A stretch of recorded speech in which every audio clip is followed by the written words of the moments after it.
Hi, I just don't feel like working today, so I thought I'd just chat. I might do a bit later, but just can't be bothered. But I've been thinking actually, yeah, the way this is working out, this is like me, the old man, walking along the road with a mule, and the difference is the mule hasn't got the fish on her back. The old man's carrying the fish, and the mule's walking along. Oh, really? How interesting. And the old man's going, now, I thought, I've got an idea. Why don't I give the fish to the mule? In other words, why don't I get Boomba to fucking do the web page? It's not that hard.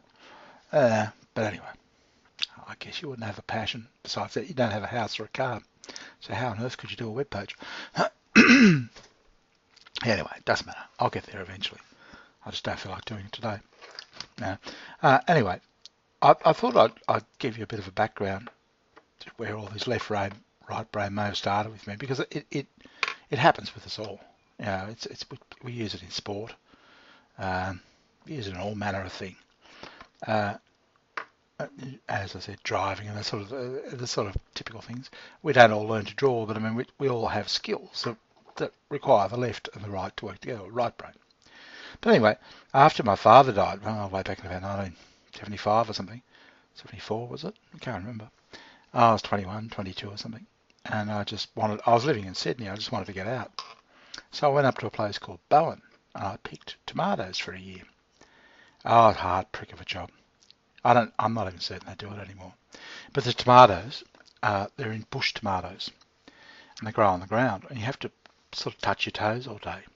And you get a bucket, a big bucket, and put it between plastic bucket, put it between your legs, and you got both hands going, and you scoop the tomatoes into the bucket. But they're not just any tomatoes.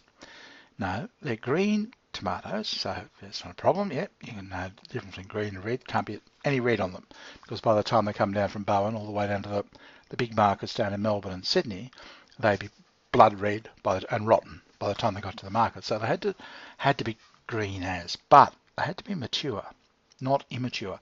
And the only way to tell whether they were immature is that serrations at the top of the tomato, if they were serrated, if they were sharp.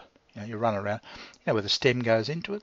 Yeah, if that was sharp, it meant they were immature. Now you had to be able to just reach into a bush and not actually see the tomato. You couldn't sort of look at it. You do it first, but after a while you have to be able to pick 4 tomatoes at the same time and just keep them pouring into the bucket. Yeah, so, and your training in this lasts all of about 3 minutes, if that, about a minute and a half actually. And they'll give you a quick run over. This is a bucket, put it between your legs. This is the tomato you pick. There's your good luck. See ya. Yep, that's good.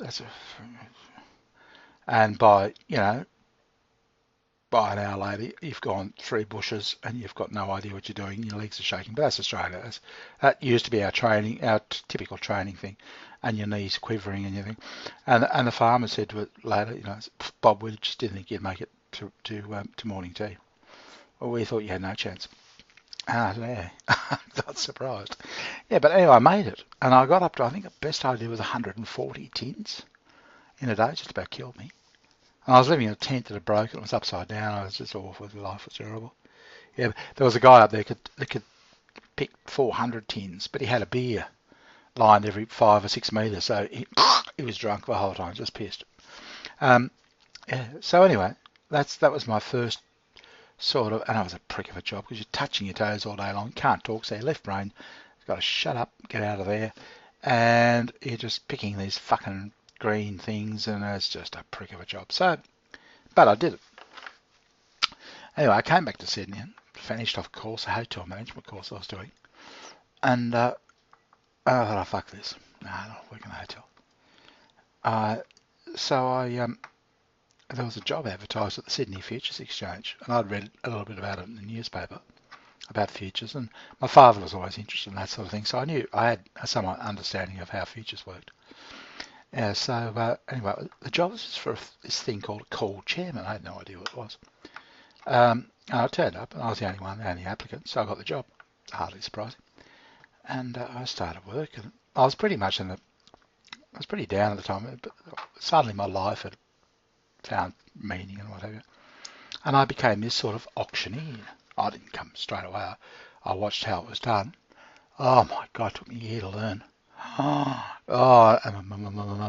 my voice like that. But I had to, what you do is you stand in a podium and you had maybe 50 or 60 people around you. And you know how in an auctioneer you're selling a house. And the auctioneer says, okay, I've got the first bid, the second, okay, have I got this? And he's looking for the buyer to buy one house. Yeah, it doesn't work that way here. Uh, this one, multiple sellers, multiple buyers, and the one person could be a seller and a buyer. And there were, I think, 26 companies, remember? And you had to listen to them. You had to know them all by voice. And you had to know, you'd ask for a seller, and they'd be always, and you had to be able to hear the lowest one. And you'd register that and you'd write him down and speaking at the same time, and people would be accepting him at the same time. My God, Father, it was a mind fuck, I can tell you. But yeah, so this is what I'm saying. This track book was, text, diagram, text, diagram.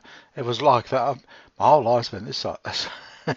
Yeah, but that's where I got good at it.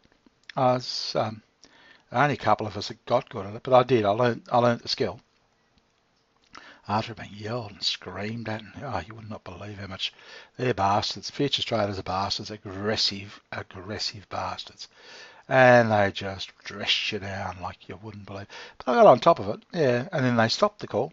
So once I learned it, that was it, finished. No, we don't want that anymore. Yeah, and in fact, they don't even use trading floors anymore. It's all done on computer. Yeah, but that's where it's all come from. I think it's just slowly over years. Yeah, it's sort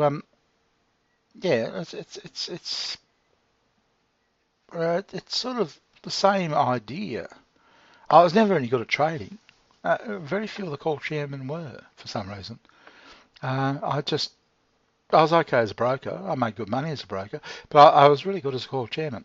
Uh, when I got the hang of it, yeah, I could have done that all day long. I loved it. It was actually just talk and just write down prices, and I knew all the names, all the voices, and yeah, and a couple of hundred voices, I suppose.